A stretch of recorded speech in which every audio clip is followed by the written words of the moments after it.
Jadi pada sore hari ini kita akan melanjutkan. Ini sudah pertemuan yang ke-9 ya, Alhamdulillah. Moga-moga bisa kita rutinkan ya setiap hari Kamis insya Allah. Apa itu sore atau ke malam. Kadang-kadang kita juga bertemu dengan pengisi yang lain ya. Kemarin waktu itu sempat ada Dr. Daniel, ya, Dr. Yulanda. Insya Allah nanti akan ada uh, pengisi materi yang lain ya, insya Allah. Tapi untuk sementara, untuk menyelesaikan guideline ITSA ini, akan kami izin lanjutkan. Saat ini kita membahas tentang CRA atau Carbapenem Resistant Enterobacteriales Infection ITSA 2024 Treatment Guidance. Jadi ini adalah guidance dari ITSA yang kami uh, citasi di sini ya, kami menjadi rujukan di sini dan kita sudah pada section yang ketiga. Yang kemarin kita sudah membahas tentang ESBL dan AMPC beta lactamase enterobacterales treatment guidance ya. Saat ini adalah carbon resistant. Nah, ini adalah isi dari guidance ini ada 6 ya. Sudah kita lewati 2, yang saat ini ada CRE dan selanjutnya akan kita selesaikan Pseudomonas aeruginosa with difficult to treat, kemudian carbon resistant Acinetobacter baumannii dan Stenotrophomonas maltopini.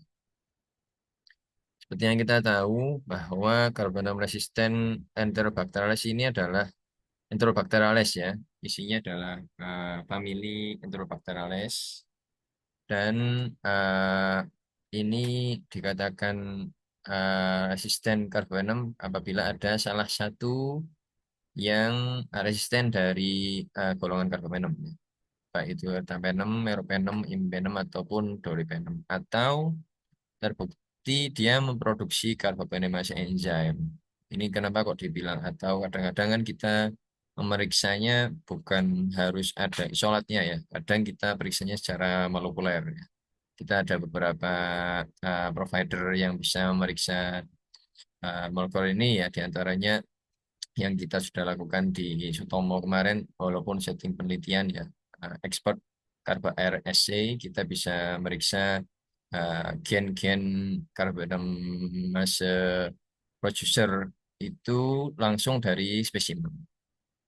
Kemudian eh, kalau pada imipenem ya, karena kemarin kita sudah bahas tentang AMPC ya, bahwa imipenem ini termasuk eh, apa namanya inducer ya, inducer yang kuat, strong inducer dari AMPC dan beberapa genus ini adalah eh, akan memunculkan hasil susceptible yang menurun ya, pada imipenem yaitu Proteus, Morganella dan Providencia. Maka pada beberapa genus ini harus didapatkan di antaranya selain dari imipenem juga mengalami ada resistensi. Kemudian kemudian ini beberapa grup patogen yang heterogen ini ya bisa masuk dalam CRE dan beberapa mekanisme resistensi bisa menyebabkan hal ini. Dan kalau dibagi ada 2 macam sebenarnya. Yang pertama adalah yang not carbonamase producing dan yang kedua adalah yang carbonamase producing. Jadi yang memproduksi enzim dan yang tidak memproduksi enzim.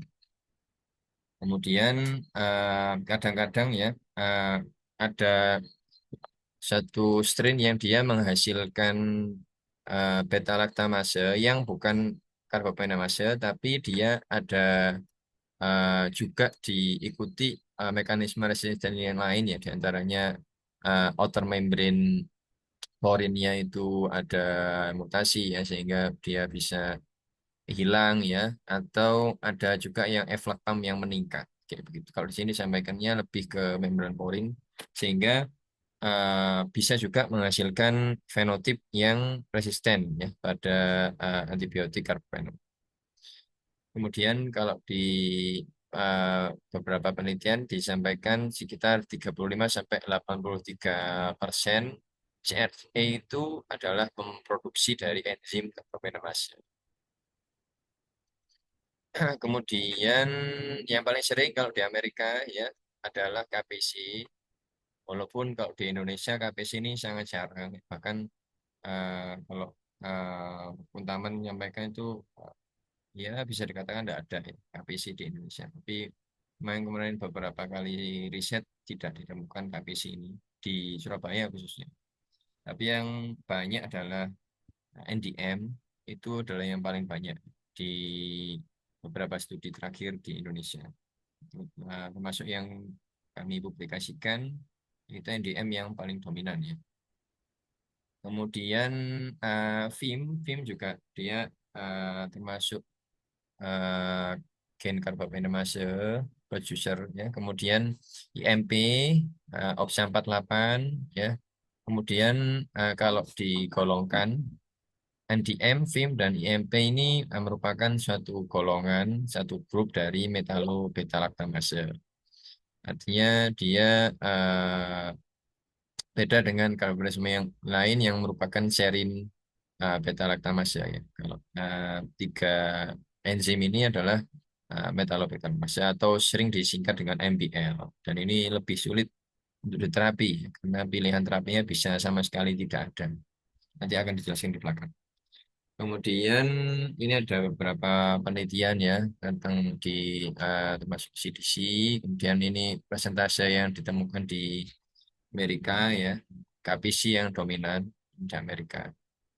Ada beberapa gen yang di Indonesia juga cukup banyak, di antaranya OXA 23, OXA 24 itu cukup banyak di Indonesia, tapi beberapa alat yang memang sudah built-in pabrik itu tidak memasukkan gen ini. Termasuk juga kemarin Carba Air Expert SC itu juga tidak masukkan OXA 23 dan OXA 24. Padahal kalau di beberapa penelitian terakhir itu cukup banyak di Indonesia, terutama pada Acinetobacter baumannii ini. Kemudian kalau kita kenapa kok kita perlu mengetahui dia producer atau tidak? Karena kalau dia uh, producer dan non producer itu nanti pilihan terapinya akan bisa berbeda.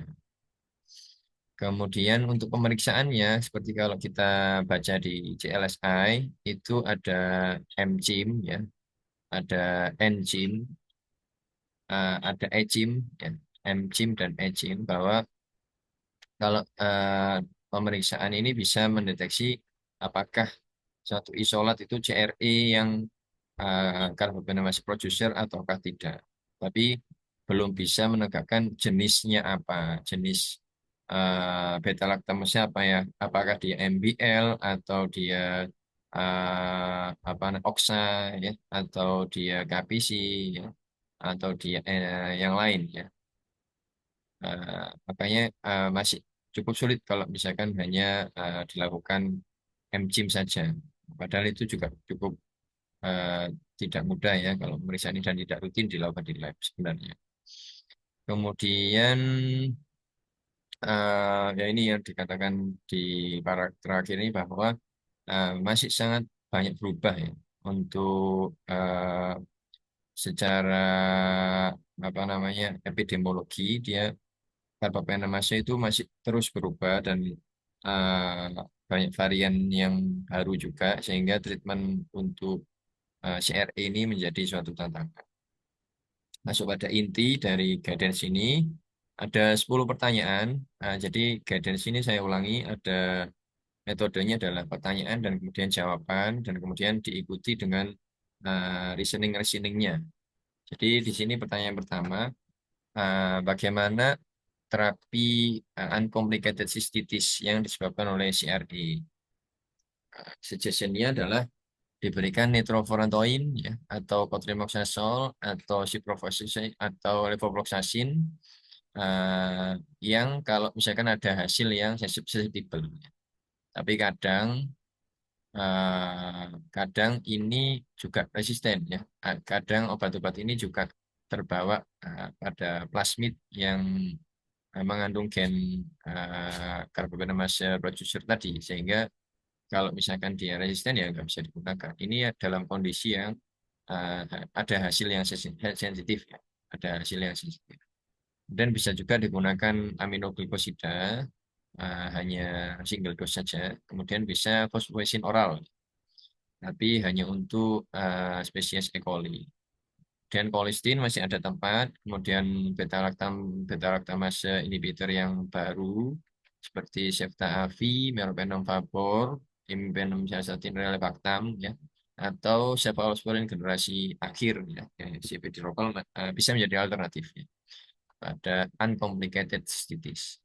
Mungkin nanti akan bisa dilihat lagi ya di pertemuan kita dua pertemuan yang lalu. Definisi operasional apa yang disebut dengan uncomplicated cystitis, ada yang dia complicated UTI, ya, ada juga dia pyelonephritis, ada yang dia eh, di luar dari UTI. Jadi pembagian dari ITSA ini itu ya, terapinya uncomplicated cystitis, kemudian complicated UTI dan pyelonephritis, dan yang ketiga di luar UTI.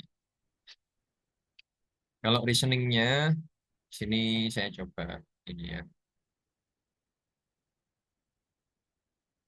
coba garis bawahi ya, bahwa apa yang penting dari pertanyaan pertama ini, saya nggak masukkan ke slide karena dia cukup detail dan banyak. Jadi rasionalnya adalah sebenarnya penelitian yang menilai efikasi dari obat dalam terapi uncomplicated cystitis ini dibilang tidak ada gitu ya. Tapi kalau secara rasional memang konsentrasinya cukup tinggi ya untuk Kotrim, nitrofurantoin, Ciprolevo itu konsentrasinya tinggi dan tidak secara langsung kalau carbapenem resisten itu berhubungan dengan obat-obat ini karena kan ini golongan yang berbeda. Walaupun bisa jadi berhubungan secara tidak langsung ya karena plasmidnya bisa jadi mengkode juga resistensi terhadap obat-obat yang selain carbapenem ya, yang selain beta lactam. Tapi kalau ada hasil dan itu sensitif bisa digunakan. Di sini dibilang if the isolate is susceptible. Kemudian bisa digunakan aminoglycosida sebagai alternatif tapi sesuai yang direkomendasikan. Dan ini sesuai dengan yang pada question 1.1 ya, pada pembahasan ESBL itu bisa. Intinya adalah dia sensitif ya, susceptible. Kemudian fosfomisin pun juga bisa, tapi khusus untuk E. coli. Ini sudah dibahas di pertemuan sebelumnya. Kemudian colistin, colistin atau polymyxin E itu sediaan yang ada adalah dia sebagai prodrug ya, atau dia inaktif inaktif form ya. Dan kemudian kalau ketika sudah diinjeksikan, dia menjadi aktif di urinary tract gitu ya. Tapi kemudian menjadi perhatian karena colistin ini sangat nefrotoksik dan hanya bisa aktif di apa namanya kandung kemih saja. Sedangkan di ginjal dia kurang bisa berperan baik. Jadi penggunaan colistin ini hanya sebagai alternatif dan hanya untuk uncomplicated cystitis, bukan untuk yang complicated UTI. Dan polymyxin B ini tidak disarankan sama sekali ya. Kalau ini kan polymyxin E ya, colistin. Kalau polymyxin B ini tidak disarankan sama sekali. Karena dia klinis renalnya itu tidak diketahui ya. Kemudian eh, untuk obat-obat yang beta lactamase inhibitor yang baru dan juga cephalosporin generasi akhir, generasi 5 ini juga bisa menjadi alternatif terapi uncomplicated cystitis. Kemudian pertanyaan yang kedua, apa yang dipilih ketika terjadi pyelonefritis atau complicated UTI yang disebabkan oleh CRI? Maka yang disarankan adalah sama ya, Kotrim, Cipro, Levo, ya ini bisa dipilih sebagai terapi, tapi uh, harus ada hasil yang susceptible.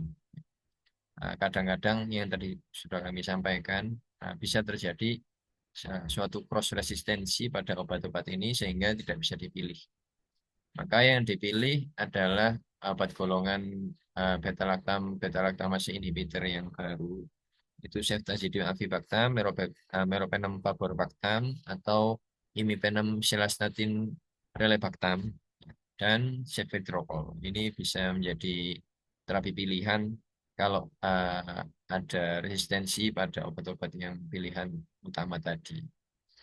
Kemudian aminoglikosida juga bisa digunakan ya untuk pilihan terapi yang lain ya. Reasoningnya eh, rasionalnya, jadi sebenarnya kalau di sini dibilang ya, uh, the minority of CRE are expected to retain susceptibility. Jadi dia tidak banyak sebenarnya CRE itu yang sensitif terhadap obat-obat tadi ya. Karena kadang dia juga ada cross resistant tadi yang saya bilang. Tapi kalau ada hasil susceptible bisa digunakan untuk terapi. Kemudian yang bisa menjadi terapi pilihan lagi adalah yang tadi ya, yang beta lactamase inhibitor generasi baru. Ini bisa menjadi pilihan dan terbukti secara clinical trial ini tidak ada hasil yang lebih buruk dibandingkan dengan komparatornya untuk UTI. Walaupun penelitian ini kurang spesifik untuk populasi yang karbohidrat resisten ya, karena beberapa yang disitasi di sini adalah juga populasi yang karbohidrat sensitif. Kemudian bisa juga digunakan aminoglikosida sebagai alternatif. Ya. Kemudian fosfomisin tidak disarankan ya pada kondisi yang complicated karena dia tidak baik konsentrasinya pada parenkim ginjal. Jadi hanya di kandung kemih saja dan hanya disarankan untuk E. coli saja. Untuk Enterobacterales yang lain tidak disarankan. Namun kalau misalkan fosfomisin ini dosisnya ditingkatkan ya di penelitian yang lain, kalau dia diberikan multi dose regimen ya, dan dia sebagai ini saja ya, kalau sudah diberikan terapi pilihan, kemudian beberapa hari membaik, dia disulih dengan fosfomisin dan diberikan dosis yang tinggi, maka risiko kematiannya juga dia menurun ya. Di sini dibilang juga bisa digunakan ya, kalau misalkan dia ada peningkatan dosis, bukan bisa digunakan ya, tapi di sini penelitian tersebut bisa nampak ada tidak terlalu berbeda ya dengan komparabelnya, tapi tidak disarankan sebenarnya kalau secara guideline.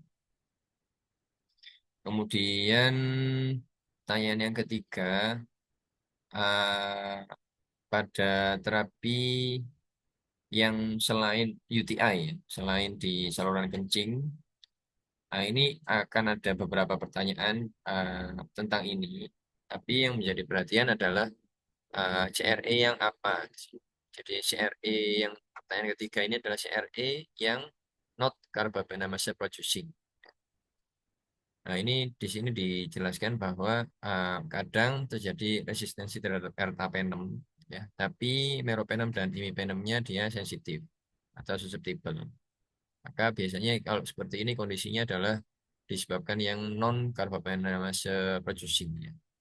Jadi bisa disarankan pemberian extended infusion baik itu meropenem atau imipenem siasatin ya. Itu bisa disarankan tapi dan syarat tadi ya extended infusion. Jadi biasanya kalau diberikan 1 jam bisa diberikan sampai dengan 4 jam atau 5 jam sehingga dia konsentrasinya uh, bisa bertahan lebih lama ya. Karena kalau kita tahu obat beta lactam ini kan golongan yang ini ya apa time dependent. Jadi semakin lama dia di darah ya di tubuh dengan konsentrasi yang diinginkan maka dia semakin efektif. Kemudian eh, kalau misalkan dia sorry kalau misalkan dia disebabkan oleh eh, CRE yang dia tidak memproduksi karbapenemase tapi dia juga tidak ada hasil yang sensitif ya pada obat golongan karbapenem, ya, ya tadi di bivaktam, meropenem, obat imipenem, siasidendabaktam, itu eh, bisa disarankan ya. Jadi ini tidak ada yang meropenemnya sensitif ya. Jadi semuanya resisten untuk karbapenemnya, maka terapinya adalah Septa Avi, meropenem vaporbactam, atau imipenem cilastatin. Ini menjadi pilihan.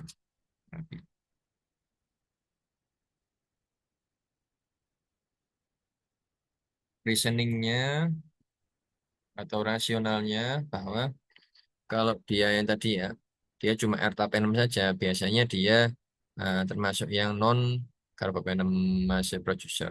Jadi diberikan extended infusion masih cukup baik. Dan dikatakan di sini hanya 3% dari yang kondisinya seperti ini, artinya ertametem saja yang resisten itu dia memiliki gen carbapenemase producer ya. Jadi dia hanya kurang dari 3%. Jadi sebagian besar dia mekanisme yang non enzimatik. Kalau misalkan eh, apa ini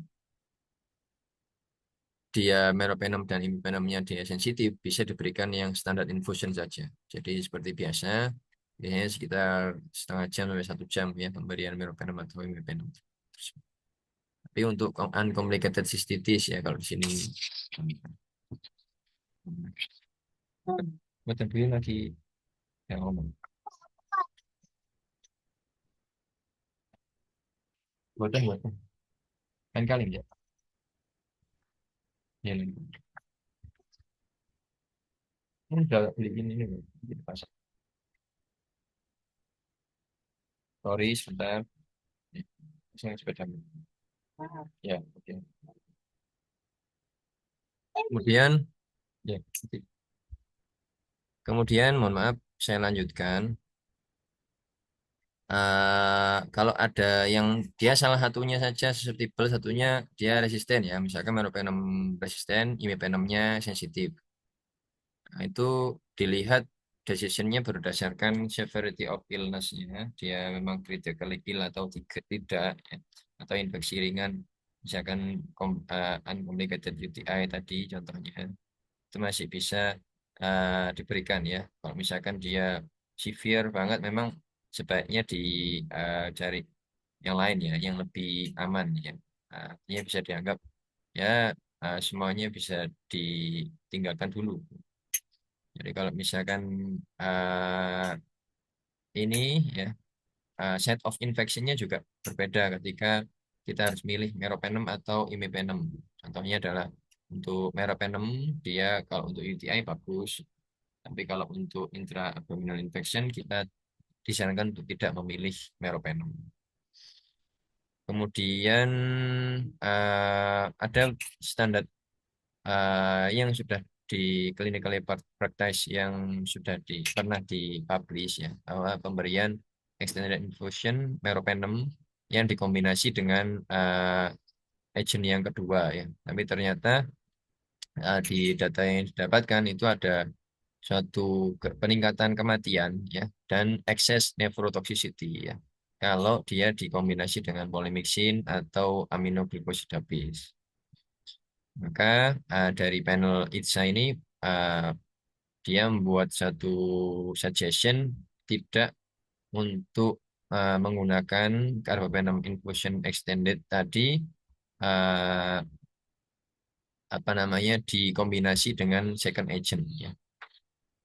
Kalau misalkan dia ada hasil yang susceptible uh, salah satunya. Gitu. Jadi tidak disarankan juga extended ya. Jadi menggunakan yang eh, ini tadi ya, yang standard infusion saja. Jadi bukan extended juga kalau dia salah satunya sensitif. Di sini ya, kalau di sini. Kemudian tigecycline ya. Tigecycline bisa menjadi pilihan alternatif yang lain ya. Selain infeksi pada darah, sepsis dan saluran kencing ya. karena dia kurang efektif. Nanti akan dibahas di pertanyaan spesifik di belakang untuk ini. Betul, betul, betul. Habibie itu aja. Ya, paling itu dulu. Bu ya masih masakan ini ya, sebentar. Oke, izin kami lanjutkan untuk pertanyaan yang keempat. Jadi kalau dia tadi non carbonaceous producer, kalau yang ini adalah dia carbonaceous producer yang jenis KPC. Maka pilihan terapinya adalah meropenem vaborbactam, ceftazidime avibactam, ya, dan imipenem silasatin relebactam. Ini disarankan untuk diberikan uh, pada terapi selain UTI. Cepidrokol juga bisa menjadi suatu alternatif. Uh, Oke, sebentar.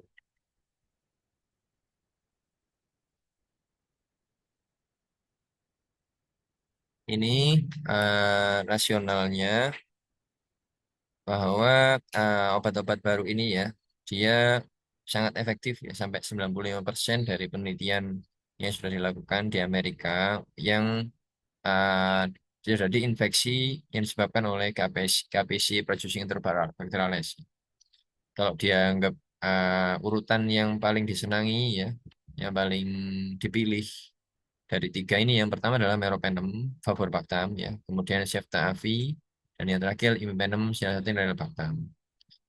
Ini alasannya di sini untuk imipenem siasatin relebactam ini karena secara clinical trial dia tidak terlalu banyak data yang bisa didapat ya sebenarnya. Jadi kalau misalkan datanya lebih banyak, mungkin decisionnya bisa urutannya bisa berubah nantinya. Tapi untuk saat ini pilihannya karena dia yang lebih banyak data adalah Melanocortum, Cephalosporin ini menjadi pilihan yang lebih disukai daripada imipenem Silasatin relebactam. Kemudian namun ada peningkatan resistensi ya pada obat Ceftaroline ya pada KPC producing karena dia ada mutasi begitu ya. Maka itu juga perlu ada hasil susceptibilitas yang kita dapatkan ya. Jadi tetap perlu diperiksa uji sensitivitas. Kemudian polymyxin atau aminoglycosida base ini juga pernah dibandingkan dengan obat-obat ini, obat-obat yang tiga di awal tadi, dan hasilnya dia lebih baik ya. Secara clinical outcome dia lebih improve ya, dan toksisitasnya juga lebih rendah dibandingkan dengan yang basicnya polymyxin atau aminoglycosida.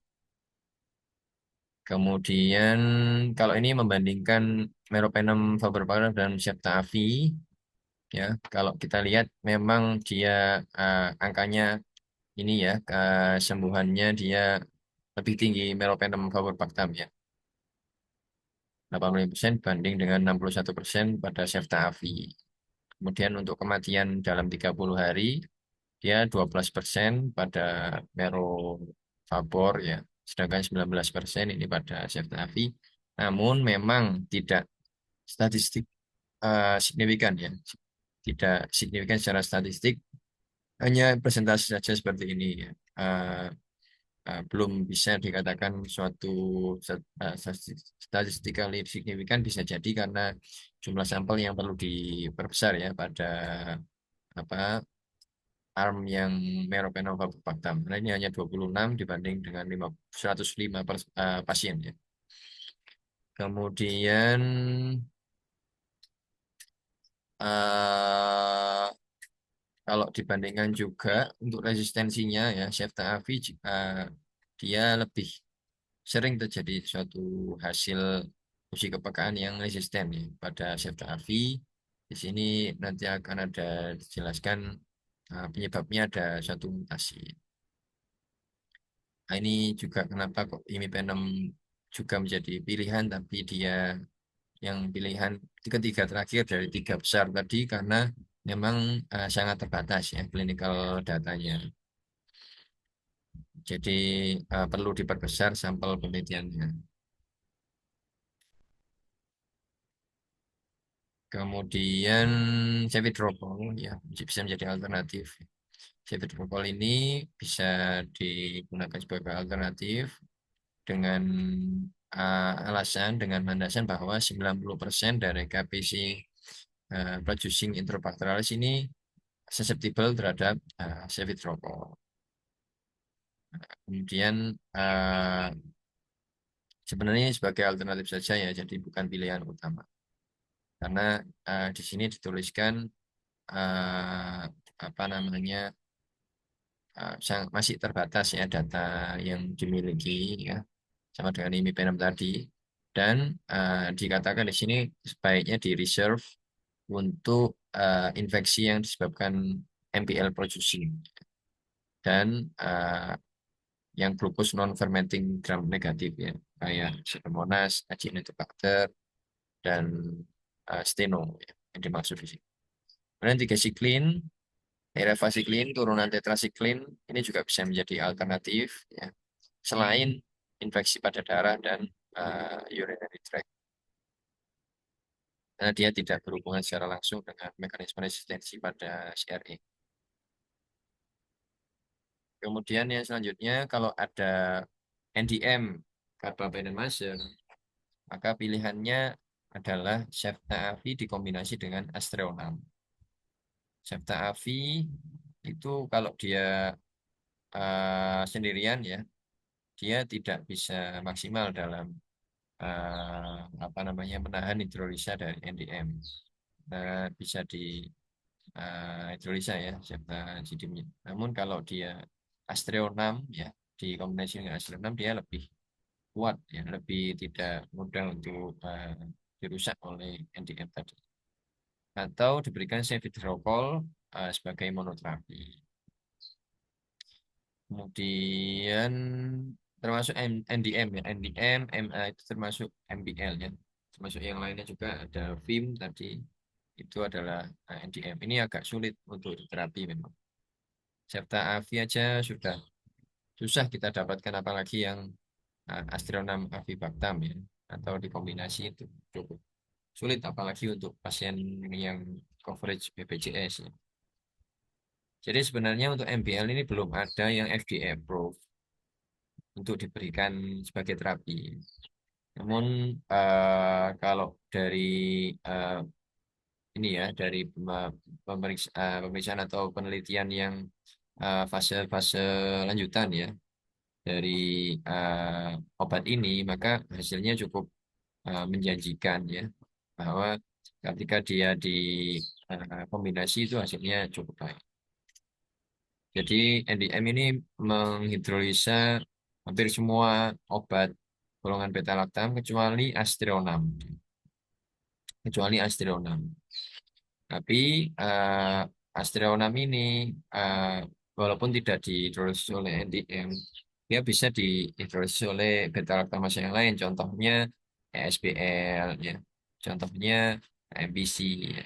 KPC itu bisa menghidrolisis Astreonam itu sendiri. Ya. Biasanya kan ESBL kadang Astreonamnya resisten. Tapi kalau dia dikombinasi dengan Avibactam, SBL dan teman-temannya ini tidak aktif lagi. Jadi untuk NDM-nya ditahan oleh Astreonam, sedangkan biasanya ada co-producer beta-lactamase yang lain ditahan oleh Avibactamnya. Jadi dikombinasikan. Dan hasilnya cukup baik ya, ada sekitar 90% MBL producing Enterobacterales ini terbukti aktif obat ini.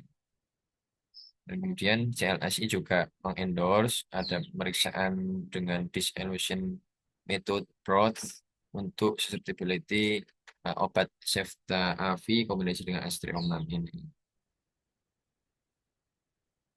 Kemudian kalau dibandingkan ya kematian 30 hari antara Cefta-AVI kombinasi Astreonam dibandingkan dengan pembandingnya di sini bisa kombinasi Polymyxin atau Tigecycline base itu sangat jauh ya. Di sini 19% kematiannya untuk Cefta-AVI kombinasi Astreonam dan yang dia di arm satunya adalah 44%, tinggi ya, hampir 50%.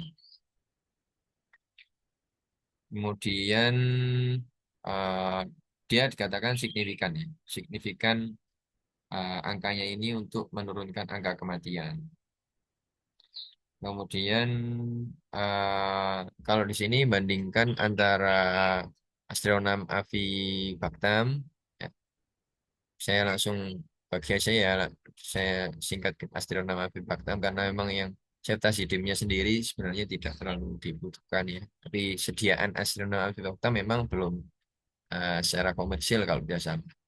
Jadi Astronam avibactam dibandingkan Cefidrokol dibandingkan dengan colistin base ya. Maka angka kematiannya bisa kita lihat di sini 22% dibanding 33% dibandingkan 50% ya.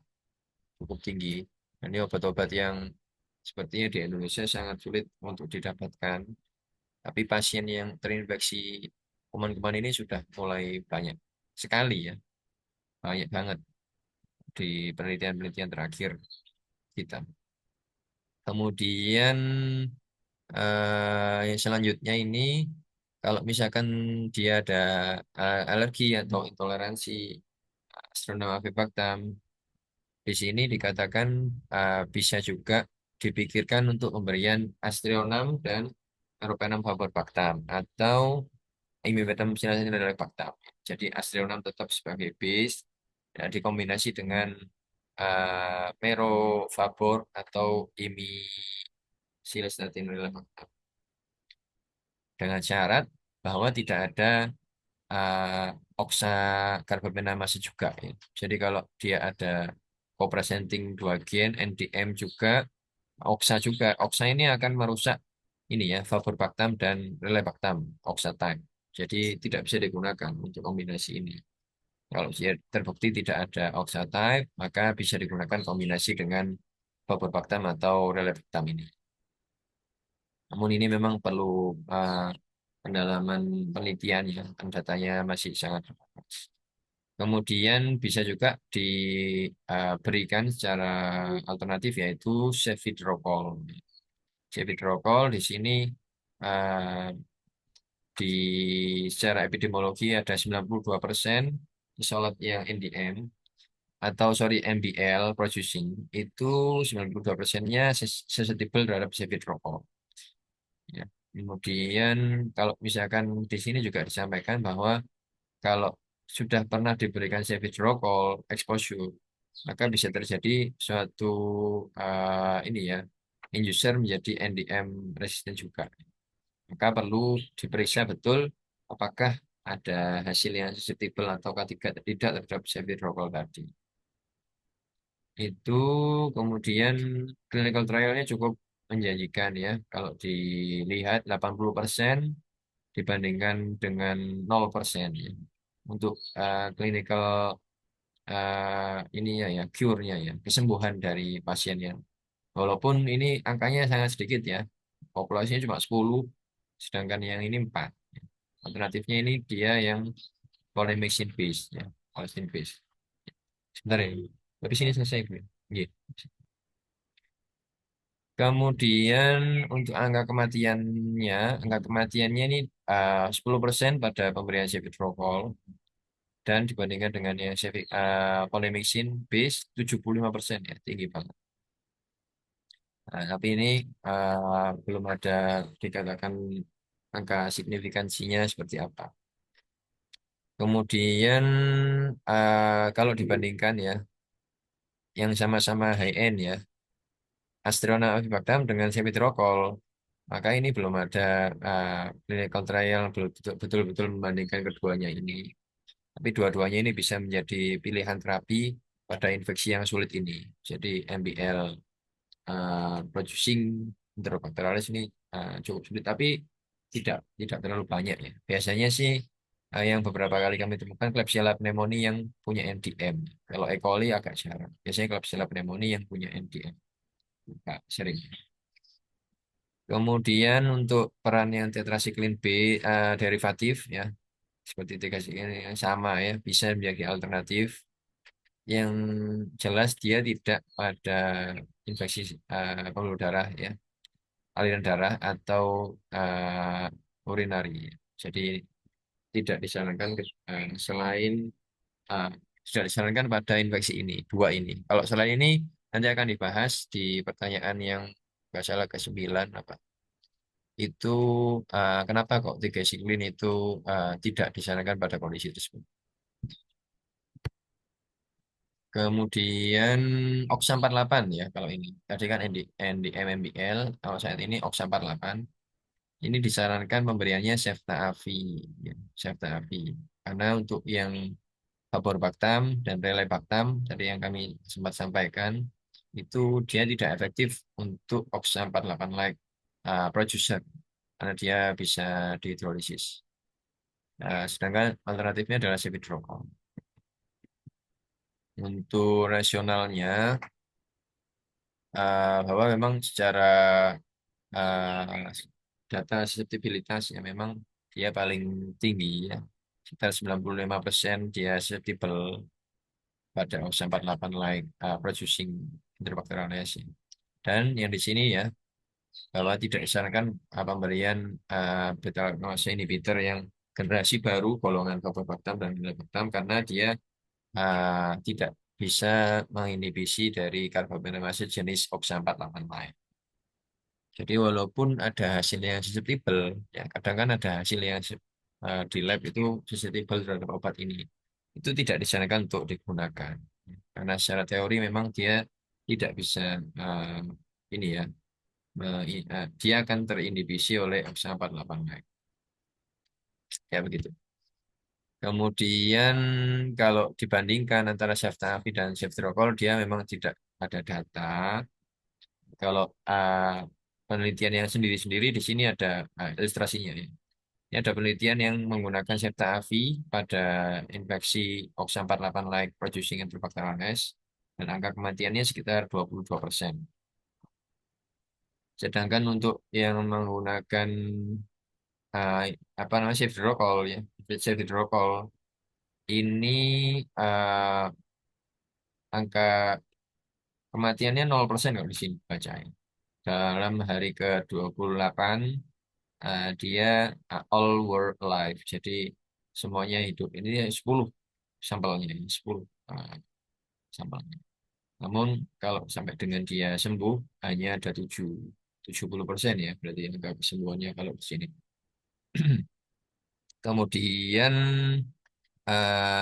kalau ini dibandingkan ya antara Ceftaroline dan polymyxin, ini angka kematiannya memang rendahan Ceftaroline ya dibandingkan polymyxin 12% dibandingkan dengan 26%. Tapi tidak ada gambaran di sini apakah betul-betul eh, signifikan atau tidak ya. Kemudian di sini disampaikan walaupun dua-duanya ini sama-sama diekspektasikan bagus ya untuk opsi 48 like producer, maka tapi Cefidrocal ini sebaiknya disarankan untuk disimpan ya.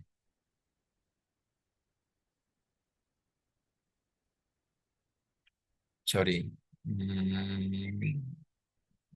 Cefidrocal is suggested as an alternative agent both because. Jadi lebih disarankan Cefidrocal ya, sorry. Lebih disarankan Cefidrocal karena ada dua alasan ya. Yang, jadi ada data-data yang kurang ya. Untuk eh benar nggak sih saya baca ini? Sorry. Kalau ada yang mau meluruskan boleh ya. So, Shifter and general are expected to be effective. Ya. The role is suggested as an alternative agent. Jadi Ceftriaxone yang disimpan ya. Kalau ini. Because of less public and to reserve it for the treatment infection caused by MBL. Ya, jadi Ceftriaxone yang disimpan ya. Jadi dia lebih disarankan ke Ceftaroline-nya dibandingkan Ceftriaxone. Kemudian bisa menggunakan alternatif optionnya berupa derivatif dari golongan tetrasiklin selama bukan dua infeksi ini. Kemudian pertanyaan yang ketujuh dari 10 pertanyaan yaitu gimana kondisi yang saat ini trennya terhadap adanya resistensi pada beta laktamase inhibitor yang lebih baru ya. Maka kalau di sini disampaikan sudah mulai ada emergence dari resisten tersebut, tapi yang lebih menjadi perhatian adalah resistensi pada ceftazidime avibactam ya. Ini ada beberapa data bahwa sudah mulai ada resistensi ya. Beberapa obat yang saya sebutkan sebagai pilihan terapi tadi bisa sudah mulai ada hasil yang resisten dan tidak efektif lagi untuk diberikan sebagai terapi. Nah, kalau di sini lebih karena KPC producing isolates ya.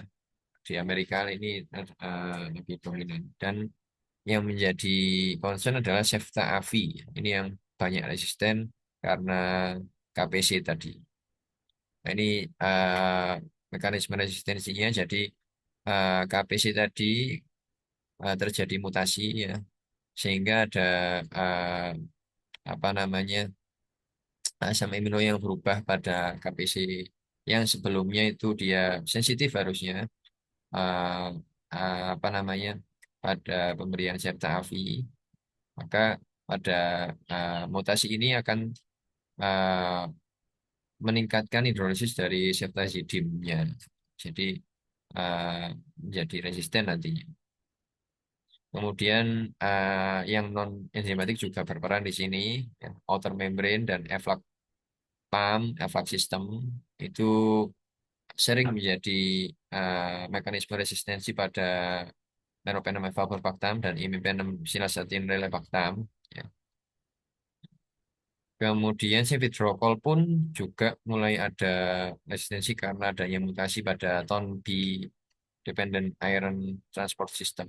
Kemudian perubahan asam amino pada ambisi beta laktamase. Kemudian ada peningkatan produksi dari karbonamase NDM. Ya. Jadi kuman ini semakin pintar walaupun kita juga menemukan obat yang semakin high end ya. Kemudian kalau di sini disampaikan bahwa kalau dia ceftaroprintnya resisten, maka cefidrokolnya uh, sangat probable untuk juga resisten. Sekitar uh, 83% ya, dibandingkan dengan yang ceftaroprintnya susceptible itu cuma 7% yang cefidrokol resisten. Itu ini mekanisme resistensinya. Jadi ada insersi asam amino pada PBB3. Ini PBB3 ini adalah reseptor pada cefidrokol dan astreonam yang apa namanya akhirnya tidak ada pilihan obat beta lactam lagi ya pada NDM producing E. coli seperti yang ini ya kalau ada insersi pada PBB3 itu cukup sulit untuk diterapi. Kemudian ketika pemberian antibiotik sebelumnya, maka kadang terjadi suatu inducible resistensi. Ya. Eh, di sini ada 10-20% yang pernah diberikan Ceftaroprint menjadi resisten ya untuk infeksi berikutnya dan Meropenem favorbactam sebesar kurang dari 5%. Kemudian untuk imipenem silaserelebactam dan cefidrokol ini emergence of resistance-nya belum terlalu banyak data yang bisa disampaikan. Kemudian kalau misalkan kita punya pasien sepsis ya, sebelumnya sudah pernah dapat Ceftaroprint, tapi kemudian dia ya, infeksi lagi ya, dan dia diberikan Ceftaroprint dan tidak membaik, maka disarankan untuk diganti obat yang lain. Itu kemudian yang ke-8 ya ini dari beberapa kali kita bahas ya, muncul di rekomendasi. Jadi bagaimana peran dari derivatif tetrasiklin ya, di antaranya adalah eravacycline, kemudian legalcycline itu yang paling sering dibahas. Ya kalau misalkan eh, di sini disampaikan memang lebih prefer diberikan yang golongan beta laktam ya sebenarnya. Tapi golongan tetrasiklin derivatif ini bisa menjadi alternatif kalau dia intolerable ya atau dia resisten ya. Obat-obat tadi resisten. tapi tidak disarankan pada infeksi saluran kencing atau infeksi aliran darah. Ini reasoningnya, rasionalnya bahwa tigecycline ya tetracycline derivatif ini sangat cepat dia didistribusikan ke jaringan ya. Ketika sudah diinjeksikan itu sangat cepat menuju ke jaringan. Maka akhirnya di urin dan di serum dia konsentrasinya tidak tinggi ya, tidak setinggi di jaringan. Maka tidak disarankan untuk dua infeksi ini. Ya. Tapi kalau untuk infeksi yang selain itu, contohnya adalah intraabdominal infection, skin and soft tissue infection, osteomyelitis, ya, respiratory infection, ini bisa diberikan tetracycline derivatif ini. Kemudian, walaupun demikian, CLSI belum bisa memberikan suatu cut-off yang available untuk tigecycline dan eravacycline ya. Khususnya uh, kalau nggak salah, kalau UCAS masih ada ya. UCAS untuk tigecycline masih ada. Kemudian FDA pun juga sudah punya breakpoint untuk obat ini. Kemudian di sini juga disampaikan kalau dia ditemukan MIC-nya lebih dari sama dengan 0,5, ini kan cukup cukup rendah ya, 0,5 sebenarnya cukup rendah.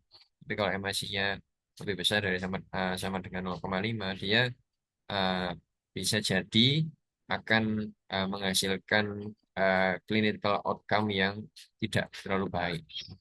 Ini beberapa. Kenapa? Mau keluar? Bibit mau keluar? Mau maghrib? Tadi dulu nih. Sebentar Bu ya, habis ini selesai. Iya, iya. Selamat maghrib. Mohon maaf, banyak sponsor. Kemudian ini beberapa data ya bahwa pemberian tigecycline sebagai monoterapi ini mortality-nya lebih tinggi dibandingkan alternatif yang lain ya. Kemudian pemberian yang dosis tinggi ini uh, akhirnya menghilangkan data kematian yang lebih tinggi ini tadi ya. Jadi sebaiknya memang disarankan dengan dosis yang tinggi. Dari ITSA menyarankan untuk pemberian tigecycline ini dalam dosis yang tinggi. Kemudian untuk minocycline itu kan sering kita periksa ya. Sudah ada backpoint juga kalau nggak salah. Itu eh, tapi secara data tidak terlalu ini ya, terlalu bagus ya. Pada CRE ini kebanyakan dia banyak yang resisten untuk minocycline. Kemudian disarankan oleh IRSA kalau memang diberikan minocycline walaupun itu sensitif, susceptible, diberikannya dengan caution ya, dengan perhatian khusus. Kemudian untuk golongan omadasiklin ini tidak disarankan untuk diberikan karena memang dia kurang baik ya. Untuk potensinya dia tidak sebaik tigecycline atau eravacycline.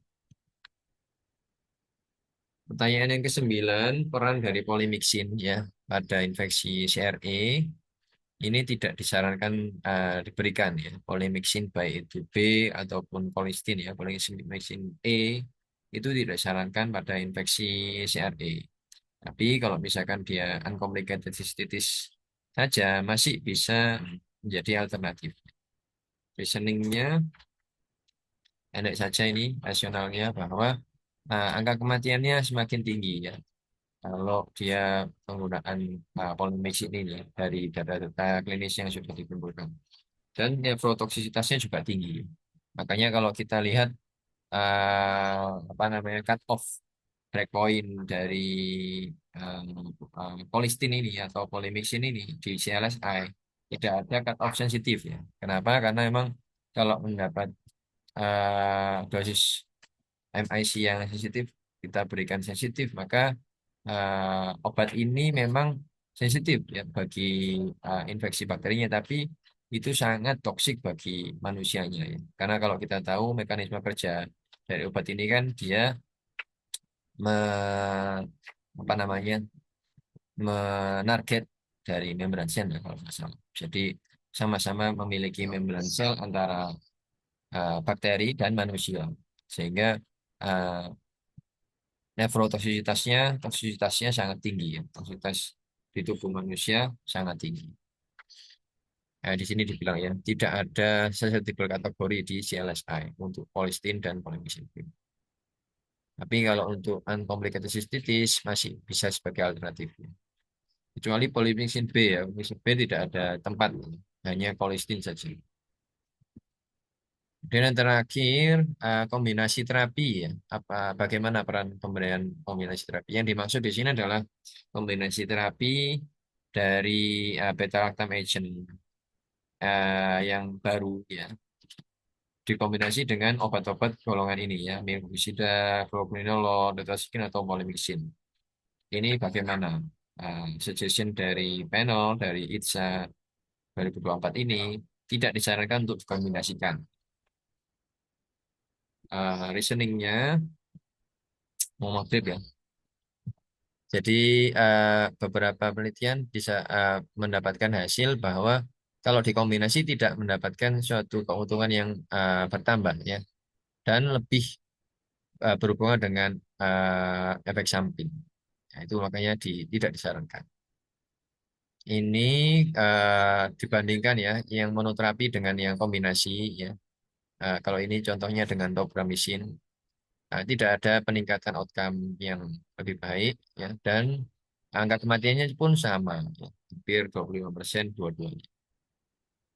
Kemudian di sini kesimpulan dari pertanyaan ini terakhir yang 10 adalah panel tidak menyarankan untuk kombinasi antara beta laktamase inhibitor yang baru dengan obat-obat golongan aminoglikosida, propranolol, tetracycline maupun polymyxin.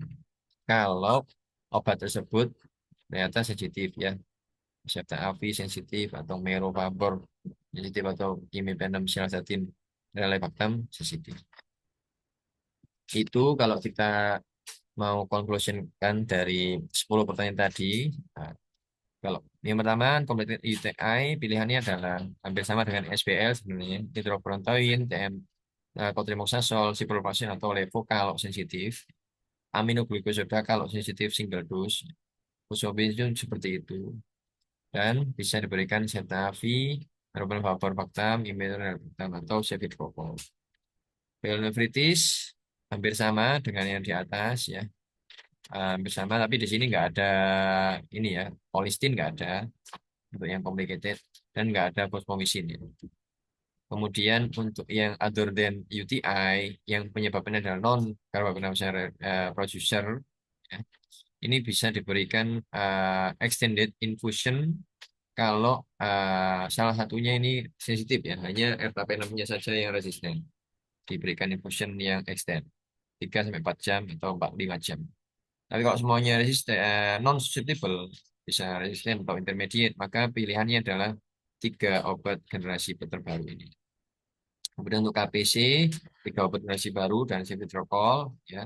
Untuk MPL, dia ini ya Aztreonam avibactam atau sediaan yang ada Ceftriaxone dikombinasi dengan Aztreonam atau Ceftriaxone monoterapi. Dan OX48 dia tidak bisa menggunakan meropenem favorbactam. Favorbactam dia akan terinhibisi oleh OX48. Juga pada imipenem relebactam juga tidak bisa digunakan. Hanya pilihannya dua ini, Septa Avi dan Ceftriaxone. Untuk gen pengkode karbonasima yang lain ya, seperti yang kami sampaikan OXA23, OXA24 yang itu banyak di Indonesia. Di sini nggak termasuk dalam rekomendasinya seperti apa sih. Mungkin rekomendasinya berdasarkan ini ya, kalau yang tadi OXA23 itu kan banyak pada Acinetobacter ya. Nanti mungkin akan kita lihat di rekomendasi pada spesies tersebut ya, nanti di pembahasan hari berikutnya, minggu depan mungkin atau 2 minggu lagi. Kemudian ada peningkatan resistensi terhadap obat-obat baru ini, terutama adalah Ceftavi, khususnya pada KPC producer ya. Kemudian tigacycline, eravacycline, ini bisa sebagai alternatif selama bukan infeksi aliran darah dan UTI.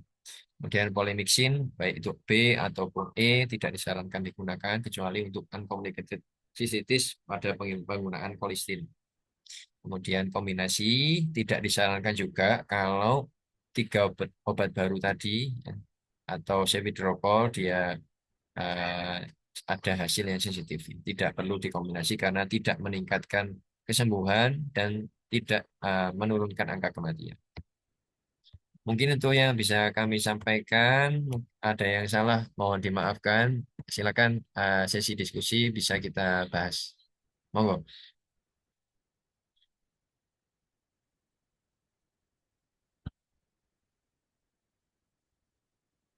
Kalau nggak ada, izin kami akhiri saja nih, karena di sini sudah hampir azan maghrib. Terima kasih atas kehadirannya. Semoga bermanfaat. Kita mulai tadi dengan berdoa, kita akhiri dengan juga berdoa sesuai dengan agama dan punya masing-masing. Silakan.